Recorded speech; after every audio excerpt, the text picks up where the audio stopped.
고요한 숲길을 걷는 마음, 자연의 숨결이 깊은 사색으로 이끌 듯합니다. 삶의 파도 속 우리는 문득 불안을 느끼죠. 내 운은 왜 이리 고단할까? 복은 왜 나에게 오지 않을까? 이 같은 의문이 들 때가 있습니다.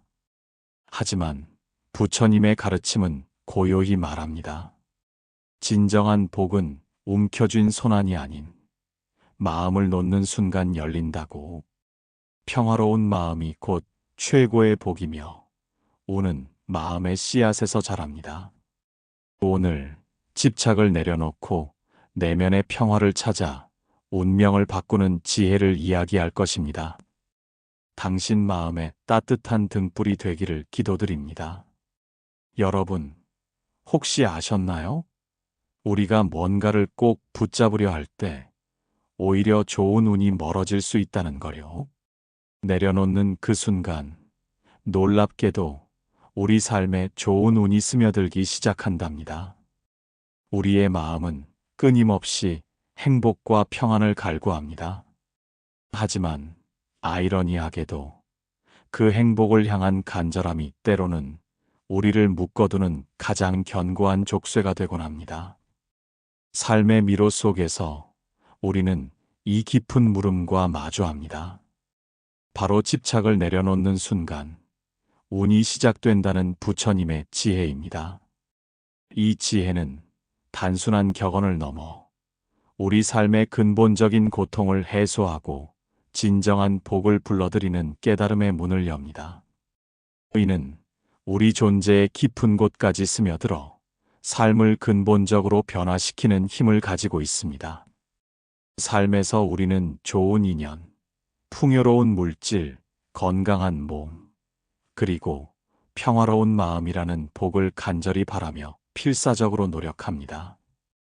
때로는 있는 힘껏 움켜쥐려 하지만 그럴수록 원하는 것들은 오히려 손안의 모래처럼 스르륵 빠져나가거나 움켜쥔 손가락 사이로 날카롭게 스며들어 불안과 고통만을 남기는 듯한 경험을 합니다.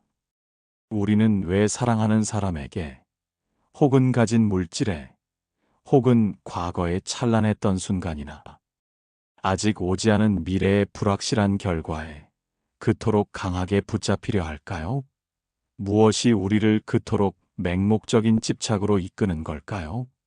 이 끝없는 갈망과 소유욕은 어디에서 오는 것일까요? 우리는 자신이 가진 것이 충분하지 않다는 결핍감, 잃어버릴지도 모른다는 두려움, 또는 원하는 것을 얻지 못할까봐 생기는 불안감 때문에 집착의 끈을 놓지 못합니다. 이 깊은 의문들은 우리 마음속 가장 깊은 곳에 자리하며 우리의 평안을 끊임없이 좀먹습니다. 마치 목마른 사람이 바닷물을 마실수록 갈증이 심해지듯이 집착은 우리의 마음을 더욱 공허하게 만들고 결국 바라던 복에서 한없이 멀어지게 합니다. 삶의 모든 순간이 집착으로 인해 어둡고 무겁게 느껴지는 것입니다. 이 상태에서는 아무리 좋은 운이 찾아와도 그것을 제대로 알아보거나 받아들일 수조차 없습니다. 사람들은 종종 열심히 노력하면 복이 올 것이라고 말합니다. 물론 노력은 중요합니다. 그러나 부처님의 가르침은 한 발 더 나아가 진정한 운은 억지로 움켜쥔 손에 머물지 않는다고 고요히 말합니다. 이는 모든 것을 포기하거나 아무것도 바라지 않는 무관심의 상태가 되는 것을 뜻하는 것이 아닙니다. 오히려 비집착이란 우리의 마음을 묶는 집착이라는 보이지 않는 끈을 느슨하게 풀어주는 행위이자 삶의 자연스러운 흐름과 끊임없는 변화를 온전히 받아들이는 시작을 의미합니다. 이것은 대상을 멀리하는 것이 아니라 대상에 대한 마음의 얽매임을 놓아주는 것입니다. 소유하되 소유에 갇히지 않고 사랑하되 사랑에 얽매이지 않는 지혜로운 태도입니다. 강물을 보십시오. 강물은 어떤 것에 얽매이지 않고 끊임없이 흘러갑니다. 강물이 특정 나뭇가지나 바위에 묶여 있다면 그 강물은 정체되어 맑음을 잃고 결국 썩게 될 것입니다. 마찬가지로 우리의 마음이 과거에 좋았던 순간에 대한 향수, 이루지 못한 목표에 대한 미련, 혹은 타인의 시선과 평가 등 어떤 대상에 강하게 묶여 집착한다면 그 마음의 흐름은 막히고 고통이라는 번뇌를 낳습니다. 이 번뇌는 단순히 내면의 괴로움으로 끝나는 것이 아닙니다. 번뇌는 다시 우리 삶의 업으로 작용하여 긍정적이고 이로운 운의 흐름마저 방해하게 됩니다.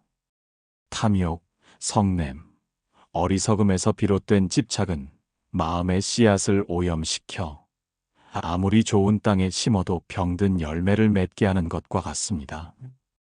마음의 밭이 번뇌로 가득하다면 복의 씨앗이 뿌리내릴 공간조차 찾기 어렵습니다.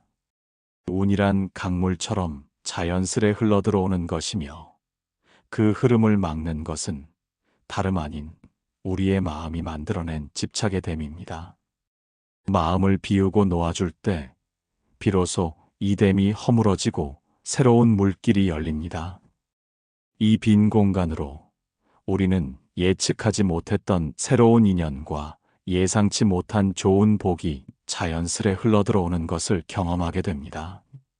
이것은 마치 새를 손안에 있을 때 꽉 쥐고 있으면 질식하겠지만 손을 활짝 펴주면 다시 날아와 어깨에 안거나 더 넓은 세상으로 날아갈 자유를 얻는 것과 같습니다. 우리가 무언가를 놓아주는 것은 더 큰 것을 받아들이기 위한 공간을 만드는 행위입니다. 진정한 비움은 결핍이 아니라 충만함으로 이어집니다. 집착을 내려놓는 것은 빈손으로 서는 것 같지만 사실은 삶의 모든 가능성을 포용할 수 있는 열린 자세를 갖는 것입니다. 우리는 세상의 모든 것이 영원하지 않고 끊임없이 변한다는 진리를 받아들일 때 비로소 집착에서 벗어날 수 있습니다.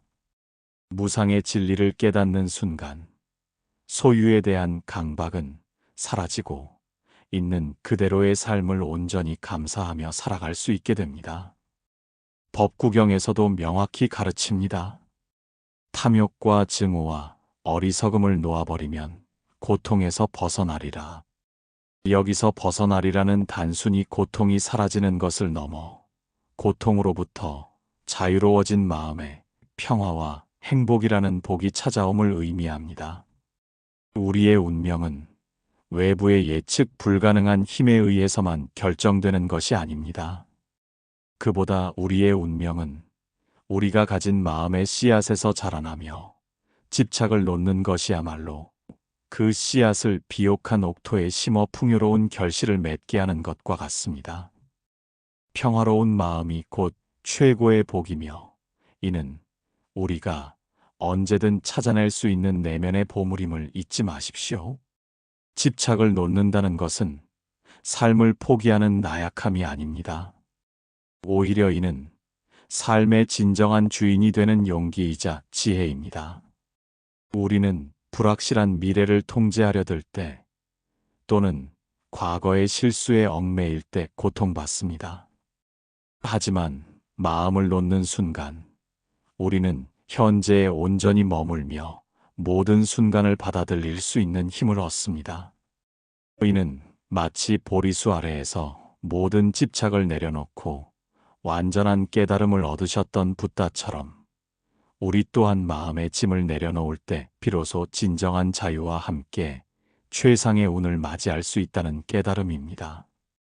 우리의 마음이 열리고 비워질 때 비로소 우주의 선한 기운이 우리에게 흘러들어올 수 있는 통로가 마련됩니다. 집착은 스스로 쌓아 올린 마음의 장벽이며 이 장벽을 허물 때 비로소 우리는 진정한 복의 길로 들어섭니다. 이 지혜는 삶의 모든 관계, 모든 상황에서 적용될 수 있는 보편적인 진리입니다. 이 깊은 가르침을 들으니 비로소 마음이 한결 가벼워지는 것을 느낍니다. 꽉 움켜쥐었던 손을 스르륵 놓았을 때의 해방감처럼 그토록 붙들고 있던 마음의 짐을 내려놓으니 이제야 새로운 운명이 열릴 수 있다는 선명한 희망이 보입니다. 더 이상 과거의 아쉬움이나 불확실한 미래의 불안에 얽매이지 않고 흘러가는 강물처럼 유연한 마음으로 삶의 새로운 흐름을 받아들일 용기가 생겨납니다. 모든 것을 얻으려 하기보다 필요한 순간에 기꺼이 놓아주는 지혜가 진정한 복을 부른다는 것을 깨닫습니다. 이제 저의 삶은 집착의 굴레에서 벗어나 진정한 평화와 함께 흘러갈 것이며 그 평화 속에서 진정한 복이 피어날 것입니다. 그렇다면 이렇게 좋은 운을 불러들이기 위해 우리 마음의 정원을 어떻게 가꾸어야 할까요? 복잡한 세상 속에서도 흔들림 없는 내면의 평화를 찾는 지혜. 지금부터 함께 살펴보겠습니다. 집착을 내려놓는 지혜를 깨달았음에도 우리는 여전히 마음속 깊은 곳에서 올라오는 불안과 스스로에 대한 혹독한 비판에 직면하곤 합니다. 외부의 짐을 내려놓았지만 내면의 그림자는 여전히 우리를 따라다니는 듯 느껴질 때가 있습니다. 이제 우리는 그 그림자를 넘어 우리 마음속에 진정한 평화의 정원을 가꾸는 길을 찾아야 합니다. 우리는 왜 그토록 자기 자신에게 혹독한 것일까요? 남에게는 관대하면서도 스스로의 작은 실수나 부족함에는 가혹한 잣대를 들이대곤 합니다. 끊임없이 자신을 채찍질하고 과거의 후회나 미래의 불확실성 속에서 스스로를 괴롭힙니다. 나는 충분하지 않아. 나는 왜 이럴까 하는 생각들이 마음의 평화를 좀 먹고 결국에는 깊은 외로움과 고통 속에 우리를 가두어 버립니다. 이러한 자기 비난의 굴레는 어디에서 오는 것이며 우리는 어떻게 이 고통에서 벗어나 진정한 내면의 평화를 찾을 수 있을까요? 부처님의 가르침은 고요히 우리에게 말합니다. 진정한 평화는 외부의 조건이나 타인의 인정에서 오는 것이 아니라고.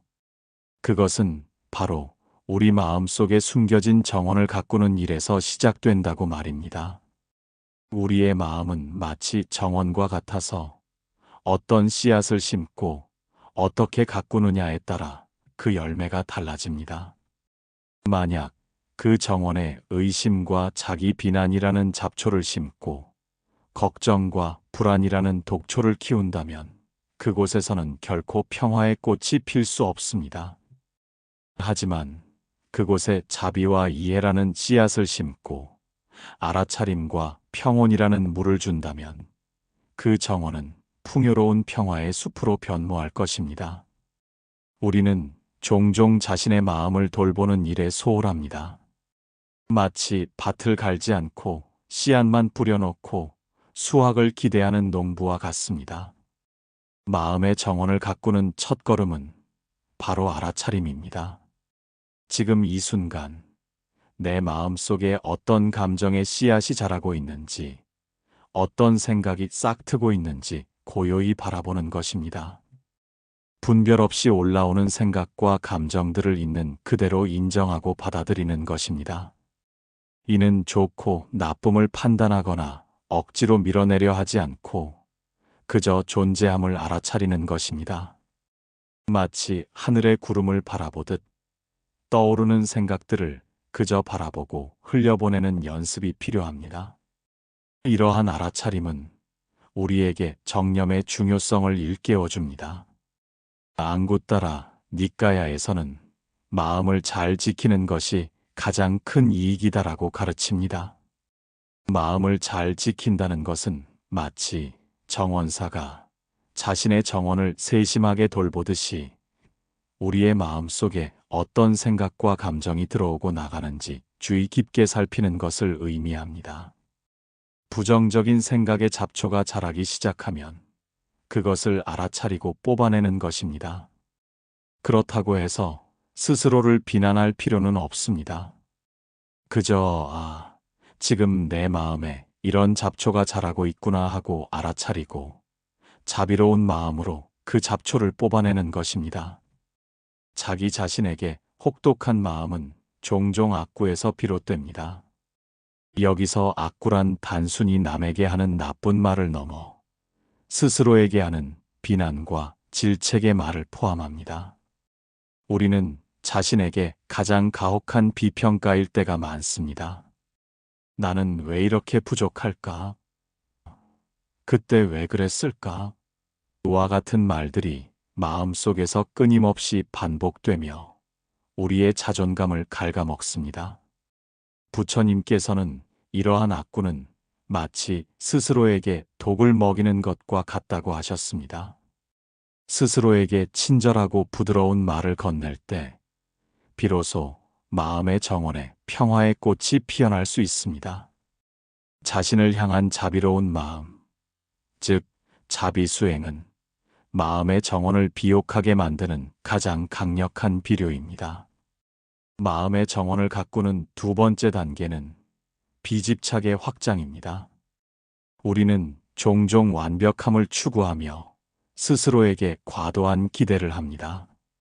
완벽하지 못한 자신을 용납하지 못하고 그로 인해 끊임없이 스스로를 괴롭힙니다. 하지만 세상의 모든 것은 불완전하며 우리 또한 그러합니다. 진흙 속에서 피어나는 연꽃처럼 우리의 불완전함 속에서도 아름다운 지혜와 평화가 피어날 수 있음을 인정해야 합니다. 완전함에 대한 집착을 내려놓을 때 비로소 우리는 있는 그대로의 자신을 사랑하고 받아들일 수 있습니다. 이것이 바로 무아의 지혜와 연결됩니다. 고정된 나라는 실체에 대한 집착을 내려놓을 때 우리는 모든 번뇌에서 벗어나 자유로워질 수 있습니다. 마음의 정원을 가꾸는 세 번째 단계는 감사의 씨앗을 심는 것입니다. 우리는 종종 부족한 것에 집중하며 불평하지만 이미 가진 것에 대한 감사를 잊지 않아야 합니다. 작은 것에도 감사하는 마음은 마음의 정원에 햇살을 비추는 것과 같습니다. 감사하는 마음은 부정적인 감정의 그림자를 걷어내고 긍정적인 에너지로 정원을 가득 채웁니다. 매일 아침 눈을 뜨는 것, 따뜻한 차 한 잔을 마시는 것, 사랑하는 이의 목소리를 듣는 것 등 일상의 작은 순간들에서 감사를 찾아보십시오. 이 작은 감사들이 모여 마음의 정원을 풍요롭게 만들 것입니다. 또한 마음의 정원에는 용서의 물이 필요합니다. 자신을 용서하고 타인을 용서하는 것은 마음의 묵은 때를 씻어내는 것과 같습니다. 과거의 실수나 상처에 대한 미련과 분노는 마음의 정원을 황폐하게 만듭니다. 용서는 약함이 아니라 스스로를 자유롭게 하는 가장 강력한 힘입니다. 용서에 물을 뿌릴 때 마음의 정원은 다시 생기를 되찾고 새로운 성장의 기회를 맞이합니다. 앙구따라 니까야에서는 원한을 버리는 것이 곧 평화에 이르는 길이라고 강조합니다. 마음의 정원을 가꾸는 일은 한 번의 노력으로 끝나는 것이 아닙니다. 그것은 매일매일의 꾸준한 수행과 같습니다. 마치 농부가 매일 밭을 돌보고 잡초를 뽑고 물을 주듯이 우리도 매일 마음을 살피고 돌봐야 합니다. 때로는 게으름이라는 잡초가 자라기도 하고 불평이라는 해충이 나타나기도 할 것입니다. 그럴 때마다 스스로를 질책하기보다 다시 고요히 알아차리고 자비로운 마음으로 돌보는 연습을 계속해야 합니다. 이 꾸준한 노력이 쌓여 우리의 마음은 어떤 폭풍 후에도 흔들리지 않는 견고하고 평화로운 정원이 될 것입니다. 이러한 가르침을 들으니 비로소 자기 자신에게 혹독했던 마음이 한결 부드러워지는 것을 느낍니다. 완벽하지 않아도 괜찮다는 위로와 함께 스스로의 마음을 돌보는 것이 얼마나 중요한 일인지 깨닫습니다. 이제 제 마음의 정원에 자비와 알아차림의 씨앗을 심고 용서와 감사의 물을 주어 아름다운 평화의 꽃을 피울 것입니다. 더 이상 스스로를 채찍질하지 않고 있는 그대로의 저를 사랑하며 내면의 평화를 통해 진정한 복을 맞이할 용기가 생겨납니다. 이 평화로운 마음이 곧 최고의 운임을 깨닫습니다. 살다 보면 남의 말 한마디에 마음이 온통 흔들릴 때가 있죠. 나이가 들수록 인간관계는 더 조심스러워지고요. 하지만 부처님께서는 어떤 상황에서도 평온을 지키는 단단한 마음을 가질 수 있다고 가르치셨답니다. 그 지혜로운 방법을 배워볼까요? 우리는 삶에서 수많은 말들을 주고받으며 살아갑니다. 때로는 따뜻한 한마디가 깊은 위로가 되고, 때로는 날카로운 한마디가 마음에 깊은 상처를 남기기도 합니다. 우리는 집착을 내려놓고 마음의 정원을 가꾸는 법을 배웠지만, 여전히 외부에서 들려오는 말 한마디에 우리 마음이 송두리째 흔들리는 경험을 하곤 합니다. 특히 나이가 들수록 타인의 말에 더 민감해지고, 작은 비난에도 밤잠을 설치는 자신을 발견하기도 합니다. 이제 우리는 그 외부의 소음 속에서도 우리 마음의 평온을 지키는 지혜를 찾아야 합니다. 우리는 왜 그토록 타인의 말에 쉽게 흔들리는 것일까요? 칭찬 한마디에 기쁨에 들뜨고 비난 한마디에 깊은 절망에 빠지곤 합니다. 마치 바람에 흔들리는 갈대처럼 우리 마음은 외부의 말이라는 바람에 끊임없이 좌우됩니다. 내가 과연 잘하고 있는 걸까? 저 사람이 나를 어떻게 생각할까? 하는 의문과 걱정은 우리 내면의 평화를 갉아먹습니다. 특히 가까운 이의 무심한 한마디, 혹은 전혀 알지 못하는 이의 비판적인 시선이 우리 마음에 깊은 상처를 남길 때 우리는 고통 속에서 헤매게 됩니다. 이러한 타인의 말에 대한 집착과 반응은 어디에서 오는 것이며, 우리는 어떻게 이 고통에서 벗어나 진정한 내면의 평온을 지킬 수 있을까요? 부처님의 가르침은 고요히 우리에게 말합니다. 진정한 평온은 외부의 말에 좌우되지 않는 마음에서 시작된다고 말입니다. 우리의 마음은 마치 거울과 같아서 외부의 말이라는 빛을 그대로 반사합니다. 하지만 그 빛이 어떤 색깔이든 거울 자체는 변하지 않습니다.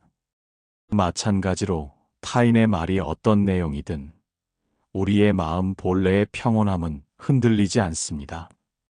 문제는 말 자체가 아니라 그 말을 받아들이고 해석하는 우리의 마음에 있습니다. 우리가 말에 대한 집착을 내려놓고 그 말을 분별 없이 받아들이지 않을 때 비로소 마음의 평온을 지킬 수 있습니다. 마음의 정원을 가꾸는 법을 배웠듯이 이제는 마음의 성벽을 쌓는 지혜가 필요합니다. 이 성벽은 외부의 적대적인 말로부터 우리 마음을 보호하는 역할을 합니다. 하지만 이 성벽은 남을 배척하거나 고립시키는 것이 아니라 우리 스스로를 지키는 견고한 내면의 평화를 의미합니다. 이 성벽을 쌓는 첫걸음은 바로 정오, 즉 바른 말의 중요성을 아는 것입니다. 우리가 남에게 하는 말이 씨앗이 되어 돌아오듯이 남이 우리에게 하는 말 또한 그들의 마음에서 비롯된 씨앗입니다. 우리는 그 씨앗을 그대로 받아들여 우리 마음에 심을지 아니면 그저 흘려보낼지를 선택할 수 있습니다. 누군가 우리에게 악구, 즉 나쁜 말을 던질 때 우리는 종종 즉각적으로 분노하거나 상처받습니다. 하지만 부처님께서는 이러한 상황에서 불여모의 지혜를 가르치셨습니다.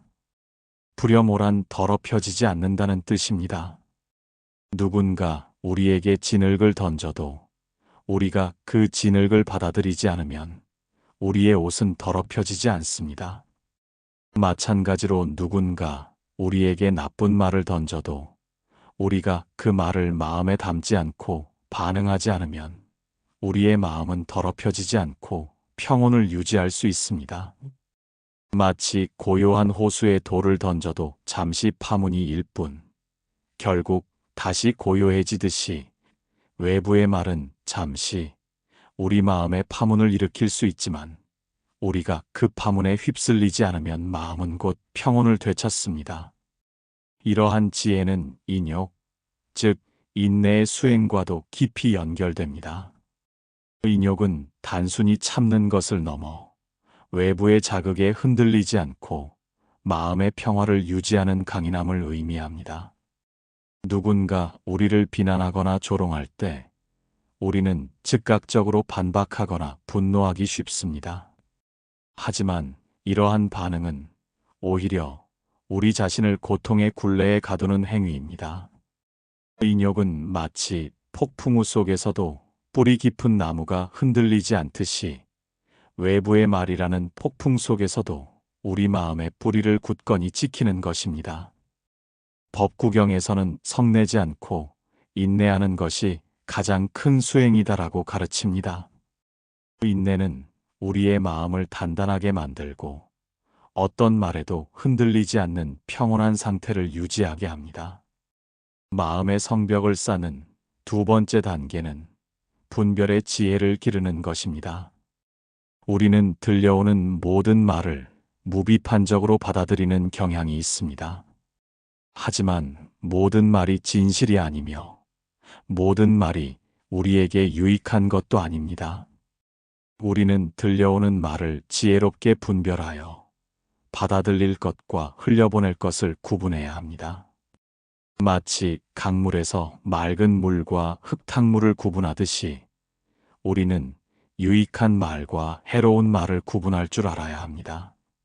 유익한 말은 마음의 정원에 꽃을 피우는 물이 되지만 해로운 말은 독초의 씨앗이 될 수 있습니다. 자신을 향한 비판의 말에 흔들리지 않기 위해서는 자기 자신에 대한 깊은 이해가 필요합니다. 우리는 스스로의 가치와 존재 의미를 외부의 평가에 의존하는 경향이 있습니다. 하지만 우리의 가치는 타인의 말에 의해 결정되는 것이 아닙니다. 우리는 본래 완전하고 귀한 존재입니다. 스스로의 장점과 단점을 있는 그대로 인정하고 받아들일 때 외부의 비난은 더 이상 우리를 흔들 수 없습니다. 마치 단단한 바위가 어떤 파도에도 끄떡없듯이 스스로에 대한 확고한 믿음은 외부의 말이라는 파도에도 흔들리지 않는 견고한 마음을 만듭니다. 마음의 성벽을 쌓는 세 번째 단계는 자비수행을 확장하는 것입니다.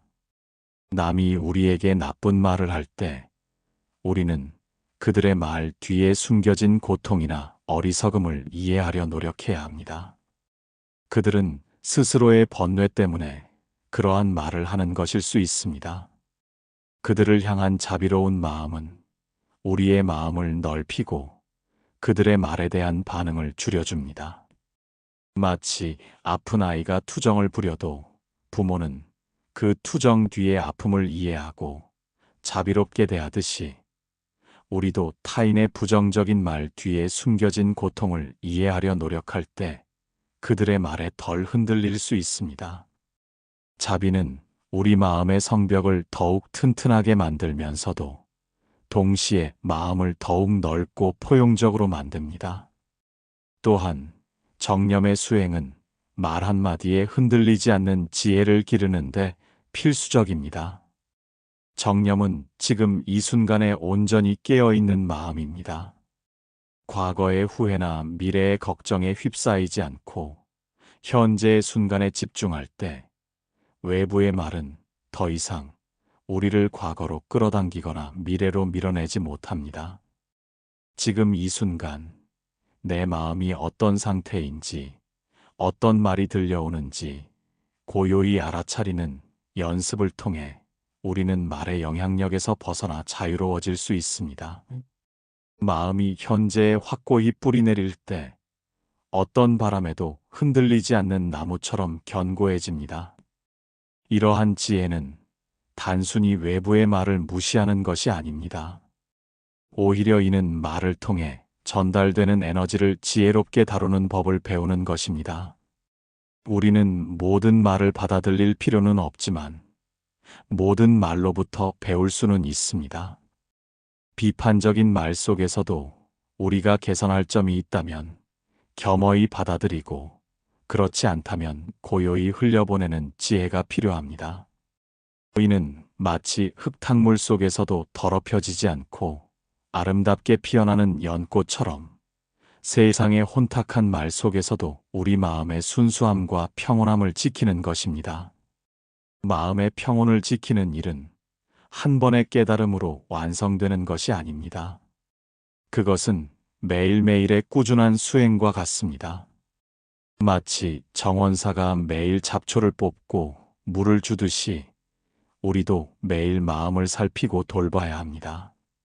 때로는 타인의 말에 다시 흔들리기도 하고 스스로를 비난하는 마음이 다시 고개를 들기도 할 것입니다. 그럴 때마다 스스로를 질책하기보다 다시 고요히 알아차리고 자비로운 마음으로 돌보는 연습을 계속해야 합니다. 이 꾸준한 노력이 쌓여 우리의 마음은 어떤 말에도 흔들리지 않는 견고하고 평화로운 성벽이 될 것입니다. 이 성벽은 우리를 고립시키는 것이 아니라 진정한 자유와 평온 속에서 세상과 소통하게 하는 든든한 기반이 됩니다. 이 깊은 가르침을 들으니 비로소 외부의 말에 휘둘리던 마음이 한결 단단해지는 것을 느낍니다. 이제 더 이상 타인의 비난이나 칭찬에 일희일비하지 않고 제 마음의 중심을 지킬 수 있다는 용기가 생겨납니다. 저는 저의 마음의 정원에 평화의 씨앗을 심고 그 어떤 말에도 흔들리지 않는 견고한 마음의 성벽을 쌓아갈 것입니다. 말 한마디에 요동치지 않는 평온한 마음이야말로 진정한 복을 불러들이는 가장 강력한 힘임을 깨닫습니다. 이제 저의 삶은 외부의 소음에서 벗어나 진정한 평화와 함께 흘러갈 것이며 그 평화 속에서 진정한 복이 피어날 것입니다. 우리 삶에 고통이 없을 수는 없을 거예요. 때론 힘든 일이 파도처럼 몰려오기도 하죠. 하지만 부처님은 그 고통 속에서도 아름다운 연꽃처럼 지혜를 피울 수 있다고 말씀하셨습니다. 이 번뇌를 오히려 우리를 성장시키는 지혜로 바꾸는 길은 무엇일까요? 우리는 삶에서 집착을 내려놓고 마음의 정원을 가꾸며 외부의 말에도 흔들리지 않는 지혜를 배웠습니다. 하지만 삶의 여정 속에서 예상치 못한 고통과 마주할 때 우리는 다시금 깊은 번뇌에 휩싸이곤 합니다. 몸의 아픔이든 마음의 상처든 혹은 피할 수 없는 이별이든 고통은 우리를 찾아와 평화를 흔들고 삶의 의미를 묻게 합니다. 이제 우리는 그 고통의 한가운데서도 흔들리지 않고 오히려 그 고통을 지혜로 바꾸어 내면의 연꽃을 피우는 길을 찾아야 합니다. 우리는 왜 고통 속에서 헤매는 것일까요? 고통은 왜 그토록 우리를 괴롭히고 벗어나려 할수록 더욱 옥죄어 오는 것일까요? 사랑하는 이를 잃은 슬픔, 몸의 병으로 인한 괴로움, 뜻대로 되지 않는 삶에 대한 좌절감. 이 모든 고통은 우리를 깊은 절망 속으로 밀어넣습니다. 우리는 고통을 피하려 발버둥 치지만 그것은 마치 자신의 그림자에서 벗어나려 애쓰는 것과 같습니다. 그림자는 우리를 따라다니며 피하려 할수록 더욱 선명해집니다. 이 고통의 굴레는 어디에서 오는 것이며 우리는 어떻게 이 고통을 마주하고 나아가 그 속에서 진정한 평화와 지혜를 발견할 수 있을까요? 부처님의 가르침은 고요히 우리에게 말합니다. 고통은 삶에 피할 수 없는 부분이지만 그 고통에 대한 우리의 반응이 고통의 깊이를 결정한다고 말입니다. 고통은 마치 흙탕물과 같습니다. 우리가 그 흙탕물을 휘저으면 더욱 탁해지고 가만히 두면 맑아지듯이 고통에 대한 우리의 저항과 부정적인 반응은 번뇌를 더욱 키웁니다. 하지만 고통을 있는 그대로 받아들이고 그 속에서 지혜를 찾으려 할 때 고통은 더 이상 우리를 옥죄는 족쇄가 아니라 우리를 성장시키는 걸음이 됩니다. 마치 진흙 속에서 피어나는 연꽃처럼 고통이라는 진흙 속에서 아름다운 지혜의 꽃이 피어날 수 있습니다. 고통을 마주하는 첫걸음은 바로 고통의 본질을 이해하는 것입니다. 부처님께서는 삶이 고통임을 가르치셨습니다. 이는 비관적인 시각이 아니라 현실을 직시하는 지혜입니다. 태어나고 늙고 병들고 죽는 것, 사랑하는 이와 헤어지는 것, 미워하는 이와 만나는 것, 원하는 것을 얻지 못하는 것, 원치 않는 것을 얻는 것, 이 모든 것이 고통의 범주에 속합니다. 우리가 고통을 피할 수 없는 삶의 일부로 받아들일 때 고통에 대한 저항은 줄어들고 마음의 에너지를 고통을 극복하는 데 사용할 수 있게 됩니다. 고통은 우리에게 삶의 유한함과 무상함을 일깨워주는 스승과 같습니다. 고통 속에서 흔들리지 않는 두 번째 지혜는 집착의 뿌리를 뽑는 것입니다. 고통은 단순히 외부의 사건에서 오는 것이 아니라 그 사건에 대한 우리의 집착과 가래에서 비롯됩니다.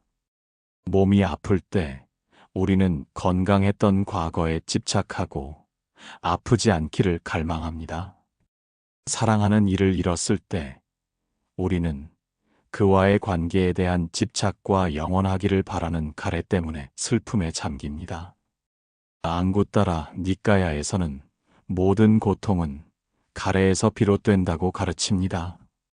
우리가 고통의 원인이 되는 집착과 가래를 알아차리고 내려놓을 때 고통의 뿌리는 서서히 마르게 됩니다. 이는 고통을 없애는 것이 아니라 고통에 대한 우리의 마음의 반응을 변화시키는 것입니다. 마음의 평온을 지키는 세 번째 지혜는 알아차림을 고통에 적용하는 것입니다. 고통이 찾아올 때 우리는 종종 그 고통에 압도되어 이성적인 판단을 잃거나 고통에서 벗어나기 위해 무작정 도피하려 합니다. 하지만 정념의 수행을 통해 고통을 있는 그대로 알아차리는 것은 고통을 객관적으로 바라볼 수 있는 힘을 줍니다. 몸의 통증이든 마음의 슬픔이든 지금 내 몸에 이런 통증이 있구나. 지금 내 마음에 이런 슬픔이 있구나 하고 판단 없이 그저 알아차리는 것입니다. 마치 의사가 환자의 증상을 냉철하게 진단하듯이 우리는 우리 마음의 고통을 냉철하게 알아차려야 합니다. 이러한 알아차림은 고통과 우리 자신 사이에 건강한 거리를 만들어 주어 고통에 휩쓸리지 않고 그것을 관찰할 수 있게 합니다. 고통 속에서 피어나는 연꽃은 자비수행을 통해 더욱 아름다워집니다. 고통받는 자신에게 자비로운 마음을 베푸는 것은 매우 중요합니다. 우리는 종종 고통받는 자신을 나약하다고 비난하거나 고통을 회피하려 합니다. 하지만 고통받는 자신을 따뜻하게 안아주고 괜찮아. 지금 힘들지만 이 또한 지나갈 거야 라고 위로하는 자비로운 마음은 고통을 치유하는 강력한 힘이 됩니다. 또한 타인의 고통에 대한 자비로운 마음은 우리의 고통을 상대화하고 더 큰 의미를 부여하게 합니다. 세상의 모든 존재가 고통받고 있음을 이해할 때 우리의 고통은 보편적인 인간의 경험이 되고 우리는 그 속에서 연결감을 느끼며 외로움을 덜 수 있습니다. 고통을 지혜로 바꾸는 네 번째 길은 무상의 진리를 깊이 이해하는 것입니다. 세상의 모든 것은 끊임없이 변하며 고통 또한 영원하지 않습니다. 아무리 깊은 고통도 시간이 지나면 변하고 결국에는 사라지거나 그 강도가 약해집니다. 우리는 고통이 영원할 것이라는 착각 때문에 더욱 절망합니다. 하지만 고통이 무상하다는 진리를 받아들일 때 우리는 고통 속에서도 희망을 찾을 수 있습니다. 마치 겨울이 지나면 반드시 봄이 오듯이 고통의 시간 뒤에는 반드시 평화와 새로운 시작이 찾아옵니다. 이 무상함을 깨달을 때 우리는 고통에 대한 집착을 내려놓고 그저 흘러가도록 내버려 둘 수 있게 됩니다. 고통 속에서 피어나는 연꽃은 용기를 상징합니다. 고통을 피하지 않고 정면으로 마주하는 용기, 그리고 그 고통 속에서 의미를 찾으려는 용기입니다. 고통은 우리에게 삶의 가장 깊은 진리를 가르쳐주는 강력한 스승이 될 수 있습니다. 우리는 고통을 통해 겸손을 배우고 인내심을 기르며 타인의 고통에 공감하는 마음을 키울 수 있습니다. 고통은 우리를 약하게 만드는 것이 아니라 오히려 우리를 더욱 강하고 지혜롭게 만듭니다.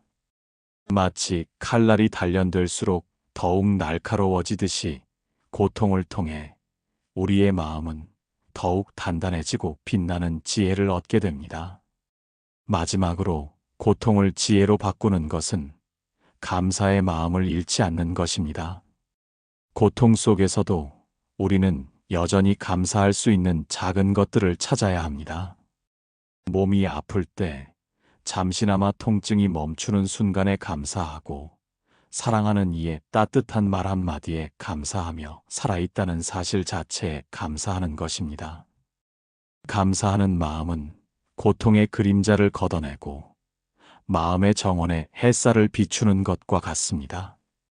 감사하는 마음은 고통 속에서도 우리에게 희망과 긍정적인 에너지를 불어넣어 줍니다. 고통 속에서 피어나는 연꽃을 가꾸는 일은 한 번의 깨달음으로 완성되는 것이 아닙니다. 그것은 매일매일의 꾸준한 수행과 같습니다. 고통이 찾아올 때마다 우리는 다시금 알아차리고 집착을 내려놓고 자비로운 마음으로 자신과 타인을 대하며 무상함을 기억하고 용기를 내어 고통을 마주해야 합니다. 이 꾸준한 노력이 쌓여 우리의 마음은 어떤 고통의 폭풍 후에도 흔들리지 않는 견고하고 평화로운 연꽃 정원이 될 것입니다. 이 정원은 우리를 고통으로부터 고립시키는 것이 아니라 고통 속에서도 진정한 자유와 평온을 찾게 하는 든든한 기반이 됩니다. 이 깊은 가르침을 들으니 비로소 고통에 대한 두려움이 한결 가벼워지는 것을 느낍니다.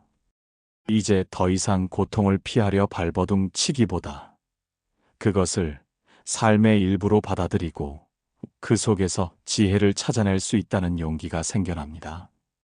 저는 저의 마음 속의 고통이라는 진흙 속에서도 아름답게 피어나는 연꽃을 가꿀 것입니다. 고통 속에서 흔들리지 않는 평온한 마음이야말로 진정한 복을 불러들이는 가장 강력한 힘임을 깨닫습니다. 이제 저의 삶은 고통의 굴레에서 벗어나 진정한 평화와 함께 흘러갈 것이며 그 평화 속에서 진정한 복이 피어날 것입니다. 물질적인 풍요도 중요하지만 진짜 부자는 바로 마음이 풍요로운 사람이 아닐까요? 지금 가진 것에 감사하고 만족할 줄 아는 마음이 어떻게 우리 삶에 더 큰 복과 풍요를 불러오는지 부처님의 지혜 속에서 그 답을 찾아보겠습니다. 우리는 집착을 내려놓고 마음의 정원을 가꾸며 외부의 말과 고통 속에서도 흔들리지 않는 지혜를 배웠습니다. 하지만 삶의 여정 속에서 우리는 여전히 더 많이, 더 좋게라는 끝없는 갈망에 사로잡히곤 합니다. 아무리 많은 것을 얻어도 만족하지 못하고 늘 부족함을 느끼며 진정한 행복과 풍요로움에서 멀어지는 자신을 발견할 때가 있습니다. 이제 우리는 이미 가진 것에 감사하고 현재의 삶에 만족하는 지혜를 통해 진정한 풍요로움이 무엇인지 깨닫고 이를 우리 삶으로 불러들이는 길을 찾아야 합니다.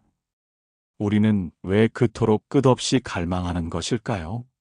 왜 더 많은 돈, 더 좋은 집, 더 높은 지위, 더 완벽한 관계를 추구하며 만족하지 못하는 것일까요? 아무리 많은 것을 손에 넣어도 잠시의 기쁨뿐, 이내 또 다른 결핍을 느끼며 다음 목표를 향해 달려갑니다. 이러한 끝없는 갈망은 우리를 지치게 하고 현재의 소중한 순간들을 놓치게 하며 결국에는 깊은 공허함과 불만족 속에 우리를 가두어 버립니다.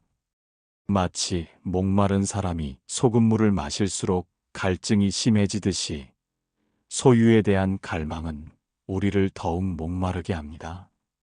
이 끝없는 갈망의 굴레는 어디에서 오는 것이며 우리는 어떻게 이 고통에서 벗어나 진정한 만족과 풍요로움을 경험할 수 있을까요? 부처님의 가르침은 고요히 우리에게 말합니다. 진정한 풍요로움은 소유에 많고 적음에 있지 않다고. 그것은 바로 우리 마음 속에 감사와 만족의 씨앗을 심고 가꾸는 일에서 시작된다고 말입니다. 우리의 마음은 마치 텅 빈 그릇과 같아서 어떤 것을 담느냐에 따라 그 내용물이 달라집니다. 우리가 그 그릇에 불평과 불만을 가득 채운다면 아무리 많은 것을 담아도 늘 부족하게 느껴질 것입니다. 하지만 그 그릇에 감사와 만족이라는 보물을 채운다면 작은 것에도 넘치는 풍요로움을 느낄 수 있습니다. 진정한 풍요는 외부에서 찾아오는 것이 아니라 우리 마음 안에서 피어나는 꽃과 같습니다. 감사의 마음을 기르는 첫걸음은 바로 지금 가진 것에 집중하는 것입니다. 우리는 흔히 부족한 것에만 시선을 고정하고 이미 우리에게 주어진 수많은 축복들을 간과하곤 합니다. 매일 아침 눈을 뜨는 것, 숨 쉴 수 있는 공기, 따뜻한 햇살 한 끼의 식사, 사랑하는 이의 목소리, 건강한 몸. 이 모든 것이 기적과 같은 선물입니다. 이러한 작은 것들에서 감사를 찾아낼 때 우리의 마음은 긍정적인 에너지로 가득 차오릅니다. 마치 작은 씨앗에서 거대한 나무가 자라나듯 작은 감사들이 모여 우리 삶을 풍요롭게 만드는 거대한 숲을 이룹니다. 법구경에서도 만족하는 마음이 가장 큰 재산이다라고 가르칩니다. 끝없는 갈망에서 벗어나는 두 번째 지혜는 분별의 지혜를 통해 욕망의 본질을 이해하는 것입니다. 우리의 욕망은 끊임없이 변화하며 채워도 채워지지 않는 허상과 같습니다. 우리는 욕망이 충족되면 행복해질 것이라고 믿지만 실제로는 하나의 욕망이 충족되면 또 다른 욕망이 고개를 듭니다. 마치 불을 끄기 위해 기름을 붓는 것과 같습니다. 욕망은 우리의 마음을 끊임없이 흔들고 평화를 앗아갑니다. 우리는 욕망을 완전히 없앨 수는 없지만 그것에 대한 집착을 내려놓고 욕망이 일어나는 것을 알아차리되 그것에 끌려가지 않는 연습을 해야 합니다. 이는 욕망을 부정하는 것이 아니라 욕망에 대한 우리의 태도를 변화시키는 것입니다. 마음의 평온을 지키는 세 번째 지혜는 현재에 충실하는 것입니다. 우리는 종종 과거의 후회나 미래의 걱정에 사로잡혀 현재의 순간을 온전히 경험하지 못합니다. 하지만 삶은 바로 지금 이 순간에 존재합니다.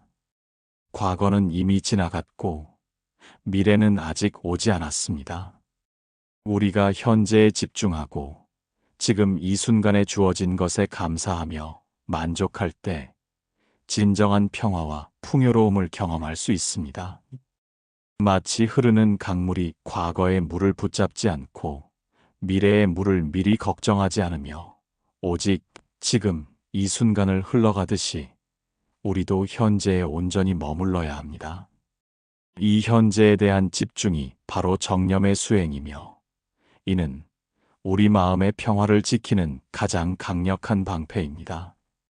감사의 마음과 만족은 자비 수행을 통해 더욱 깊어집니다. 자신에게 자비로운 마음을 베풀 때 우리는 자신의 부족함까지도 포용하고 사랑할 수 있게 됩니다.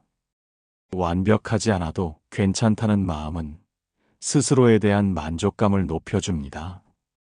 또한 타인에게 자비로운 마음을 베풀 때 우리는 타인의 존재 자체에 감사하게 되고 그들과의 관계 속에서 진정한 풍요로움을 느낄 수 있습니다. 자비는 우리 마음의 그릇을 넓혀 더 많은 감사와 만족을 담을 수 있게 합니다. 풍요로운 삶을 부르는 네 번째 길은 나눔의 기쁨을 아는 것입니다. 우리가 가진 것을 움켜쥐고 있을 때 그것은 정체되어 썩을 수 있습니다. 하지만 우리가 가진 것을 기꺼이 나눌 때 그것은 더욱 커지고 우리에게 더 큰 기쁨과 만족으로 돌아옵니다. 나눔은 단순히 물질적인 것을 나누는 것을 넘어 우리의 시간, 재능, 따뜻한 말 한마디, 미소까지도 포함합니다. 나눔은 우리 마음의 샘을 더욱 풍요롭게 만들고 그 샘에서 솟아나는 물은 다시 우리에게 돌아와 삶을 더욱 윤택하게 합니다. 수타니파타에서는 나누는 자에게 복이 따른다고 가르칩니다. 나눔은 이기적인 욕망을 넘어선 진정한 풍요로움의 시작입니다. 감사의 마음과 만족은 무상의 진리를 깊이 이해할 때 더욱 확고해집니다. 세상의 모든 것은 끊임없이 변하며 우리가 소유한 모든 것도 언젠가는 사라집니다. 이 진리를 받아들일 때 우리는 소유에 대한 집착에서 벗어나 현재의 순간에 감사하고 만족할 수 있게 됩니다. 물질적인 풍요는 일시적이지만 마음의 평화와 만족은 영원히 우리 안에 머무는 진정한 보물입니다. 이 무상함을 깨달을 때 우리는 물질적인 것에 대한 갈망을 내려놓고 내면의 풍요로움에 집중할 수 있게 됩니다. 마지막으로 감사의 마음과 만족을 가꾸는 것은 꾸준한 수행을 통해 완성됩니다. 우리는 매일 아침 눈을 뜨는 순간부터 잠자리에 들기 전까지 작은 것들에서 감사를 찾고 현재에 만족하는 연습을 해야 합니다. 때로는 불평하는 마음이 고개를 들기도 하고 더 많은 것을 갈망하는 욕망이 다시 나타나기도 할 것입니다. 그럴 때마다 스스로를 질책하기보다 다시 고요히 알아차리고 감사와 만족의 씨앗을 다시 심는 노력을 계속해야 합니다. 이 꾸준한 노력이 쌓여 우리의 마음은 어떤 외부의 조건에도 흔들리지 않는 견고하고 평화로운 풍요의 정원이 될 것입니다. 이 정원은 우리를 결핍감으로부터 자유롭게 하고 진정한 행복과 복 속에서 살아가게 하는 든든한 기반이 됩니다. 이 깊은 가르침을 들으니 비로소 끝없는 갈망에 지쳐있던 마음이 한결 편안해지는 것을 느낍니다. 이제 더 이상 더 많이를 쫓아 헤매기보다 이미 가진 것에 감사하고 현재에 만족하는 지혜를 통해 진정한 풍요로움을 찾을 수 있다는 용기가 생겨납니다. 저는 저의 마음 속에 감사와 만족의 씨앗을 심고 그 어떤 외부의 조건에도 흔들리지 않는 견고한 풍요의 정원을 가꿀 것입니다. 감사의 마음과 만족이야말로 진정한 복을 불러들이는 가장 강력한 힘임을 깨닫습니다. 이제 저의 삶은 끝없는 갈망의 굴레에서 벗어나 진정한 평화와 함께 흘러갈 것이며 그 평화 속에서 진정한 복이 피어날 것입니다. 세상에 영원한 것은 없다는 말, 참 와닿는 요즘입니다. 모든 것은 변하기 마련이고 그 변화 속에서 우리는 때로 불안을 느끼기도 하죠. 하지만 부처님께서는 이 무상함을 있는 그대로 받아들일 때 비로소 진정한 평온을 찾을 수 있다고 하셨어요. 어떻게 하면 이 지혜를 우리 삶에 적용할 수 있을까요? 우리는 집착을 내려놓고 마음의 정원을 가꾸며 외부의 말과 고통 속에서도 흔들리지 않는 지혜를 배웠습니다. 또한 이미 가진 것에 감사하고 현재에 만족하는 법도 익혔습니다. 하지만 삶은 끊임없이 변화하며 우리를 둘러싼 모든 것은 잠시도 머무르지 않고 흘러갑니다. 사랑하는 이와의 이별, 소중한 것의 상실, 예측할 수 없는 미래의 변화 앞에서 우리는 다시금 불안과 두려움에 휩싸이곤 합니다. 이제 우리는 이 끊임없는 변화 속에서도 흔들리지 않고 오히려 그 변화를 통해 진정한 평온과 지혜를 찾는 길을 찾아야 합니다. 우리는 왜 변화를 그토록 두려워하는 것일까요? 왜 영원하지 않은 것을 영원히 붙잡으려 애쓰고 변하는 것을 변하지 않기를 바라는 것일까요? 젊음이 사라지고 늙음이 찾아오는 것, 건강이 약해지고 병이 드는 것, 만남이 있으면 헤어짐이 있는 것, 이 모든 자연스러운 변화 앞에서 우리는 슬픔과 고통을 느낍니다. 마치 손 안에 든 물을 꽉 쥐려 할수록 손가락 사이로 빠져나가듯이 변화를 거부하고 붙잡으려 할수록 우리는 더 큰 상실감과 고통에 직면합니다. 이 변화에 대한 두려움과 저항은 어디에서 오는 것이며 우리는 어떻게 이 고통에서 벗어나 끊임없는 변화 속에서도 진정한 평온을 경험할 수 있을까요? 부처님의 가르침은 고요히 우리에게 말합니다. 세상의 모든 것은 끊임없이 변한다는 진리, 즉 무상함을 받아들일 때 비로소 진정한 평온이 시작된다고 말입니다. 우리의 삶은 마치 흐르는 강물과 같아서 잠시도 같은 모습으로 머무르지 않습니다. 어제의 물이 오늘의 물이 아니고 오늘의 물이 내일의 물이 아니듯이 우리의 몸과 마음, 그리고 우리를 둘러싼 모든 관계와 상황 또한 시시각각 변해갑니다. 우리는 이 변화를 거부하려 할 때 고통받습니다. 하지만 변화를 삶의 본질로 받아들이고 그 흐름에 자신을 맡길 때 비로소 우리는 고통에서 벗어나 자유로워질 수 있습니다. 마치 강물이 흐르면서 모든 것을 품어 안듯이 무상함을 받아들이는 마음은 모든 변화를 포용할 수 있게 합니다. 무상함을 이해하는 첫걸음은 바로 모든 현상이 조건에 의해 발생하고 소멸한다는 것을 아는 것입니다. 우리가 보는 모든 것, 우리가 느끼는 모든 것, 우리가 생각하는 모든 것은 독립적으로 존재하는 것이 아니라 수많은 조건들이 모여 잠시 존재하다가 그 조건들이 사라지면 함께 사라집니다. 우리의 몸 또한 끊임없이 변하는 세포들의 집합체이며 우리의 생각과 감정 또한 잠시 머물다 사라지는 것들입니다. 이 진리를 깨달을 때 우리는 영원하지 않은 것에 대한 집착을 내려놓고 변화를 자연스러운 현상으로 받아들일 수 있습니다. 마치 구름이 모였다 흩어지듯이 모든 것은 잠시 머물다 사라지는 것입니다. 변화 속에서 흔들리지 않는 두 번째 지혜는 고정된 자아에 대한 집착을 내려놓는 것입니다. 우리는 나라는 존재가 영원하고 변하지 않는다고 믿는 경향이 있습니다. 하지만 부처님께서는 나라는 것은 끊임없이 변하는 몸과 마음의 흐름일 뿐 고정된 실체가 없다고 가르치셨습니다. 이를 무아의 지혜라고 합니다. 나라는 것에 대한 집착이 강할수록 우리는 변화하는 세상 속에서 더욱 큰 고통을 느낍니다. 젊음이 사라지고 늙음이 찾아올 때 나라는 존재가 변한다고 느끼며 슬퍼합니다. 하지만 나가 본래 변하는 것임을 이해할 때 우리는 변화를 자연스럽게 받아들이고 그 속에서 새로운 자신을 발견할 수 있습니다. 마치 강물이 계속 흘러도 강이라는 이름은 변치 않듯이 우리의 본질은 변함없는 평온함 속에 있습니다. 마음의 평온을 지키는 세 번째 지혜는 현재에 충실하는 것입니다. 무상함을 이해할 때 우리는 과거의 후회나 미래의 걱정에 사로잡히는 것이 얼마나 무의미한 일인지 깨닫습니다. 과거는 이미 지나갔고 미래는 아직 오지 않았으며 오직 지금 이 순간만이 존재합니다.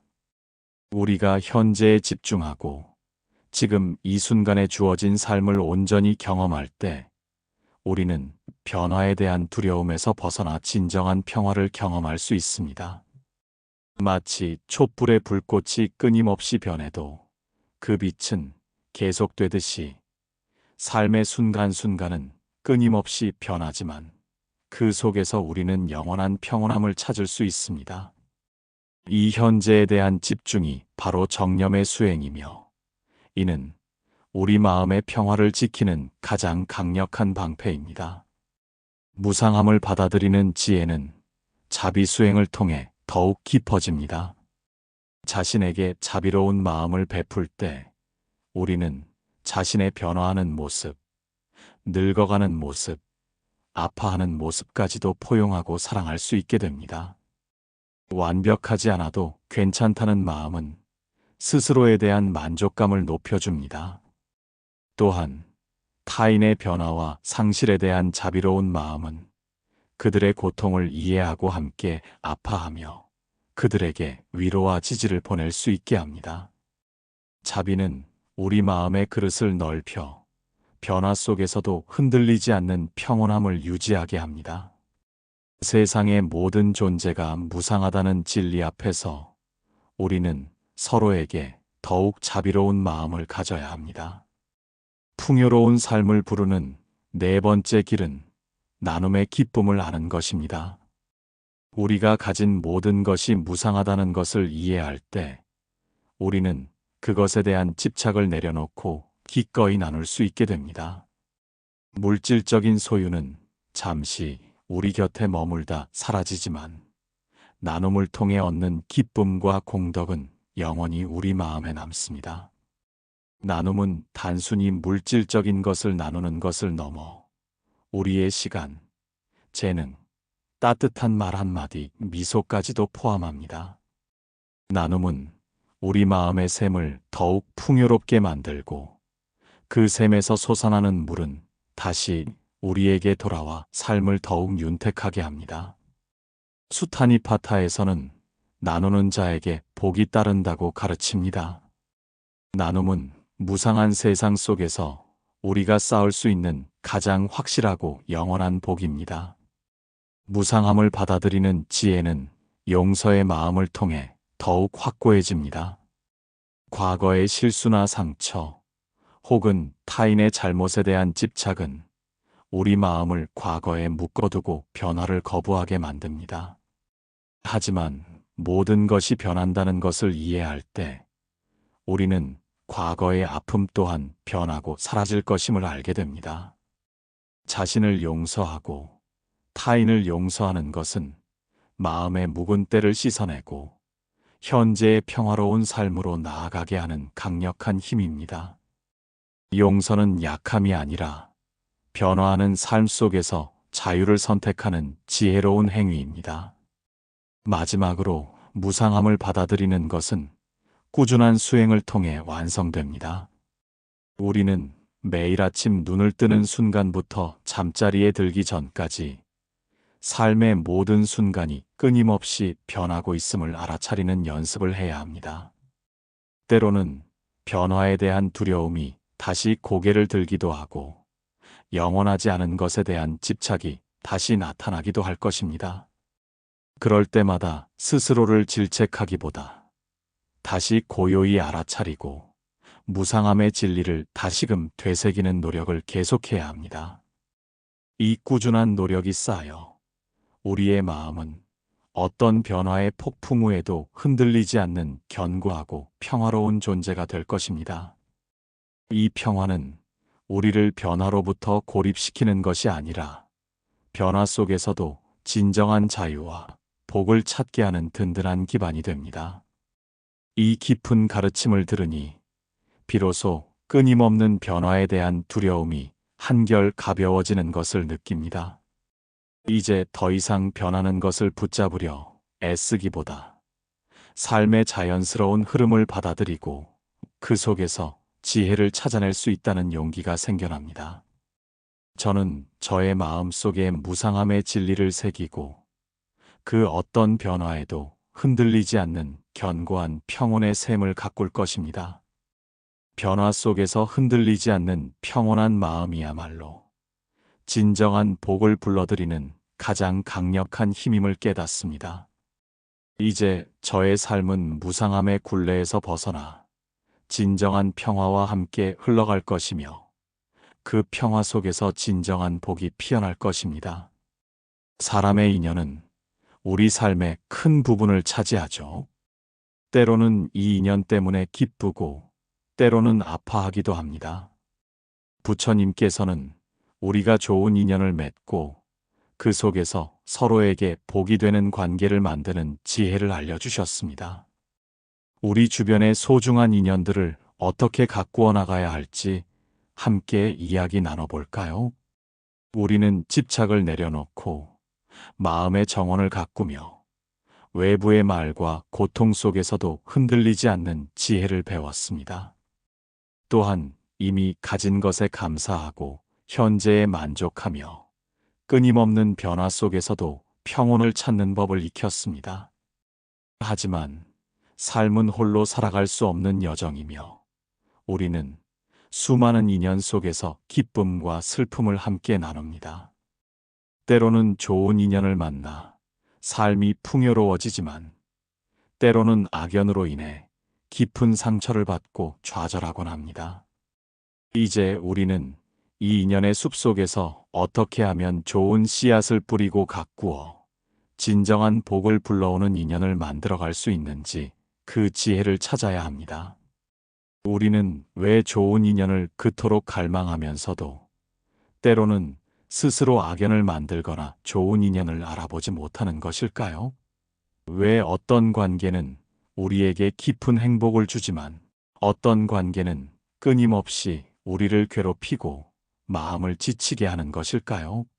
사랑하는 이와의 갈등, 친구와의 오해, 직장 동료와의 불화, 이 모든 관계의 어려움은 우리에게 깊은 번뇌를 안겨줍니다.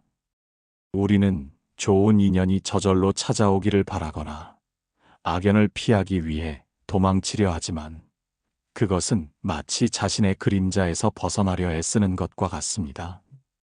그림자는 우리를 따라다니며 피하려 할수록 더욱 선명해집니다. 이 관계의 굴레는 어디에서 오는 것이며 우리는 어떻게 이 고통에서 벗어나 진정한 복을 가져다주는 인연을 만들어갈 수 있을까요? 부처님의 가르침은 고요히 우리에게 말합니다.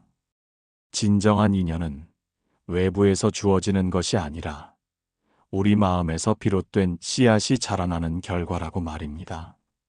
우리의 마음은 마치 밭과 같아서 어떤 씨앗을 심고 어떻게 가꾸느냐에 따라 그 인연의 열매가 달라집니다. 만약 그 밭에 미움과 시기라는 씨앗을 심고 불평과 비난이라는 물을 준다면 그곳에서는 결코 좋은 인연의 꽃이 필 수 없습니다. 하지만 그곳에 자비와 이해라는 씨앗을 심고 따뜻한 말과 행동이라는 물을 준다면 그 밭은 풍요로운 인연의 숲으로 변모할 것입니다. 좋은 인연은 외부에서 찾아오는 것이 아니라 우리 마음 안에서 피어나는 꽃과 같습니다. 좋은 인연을 만드는 첫걸음은 바로 바른 말과 바른 행동입니다. 우리가 남에게 하는 말이 씨앗이 되어 돌아오듯이 우리가 남에게 하는 행동 또한 그 씨앗이 되어 우리에게 돌아옵니다. 이것이 바로 업의 법칙입니다.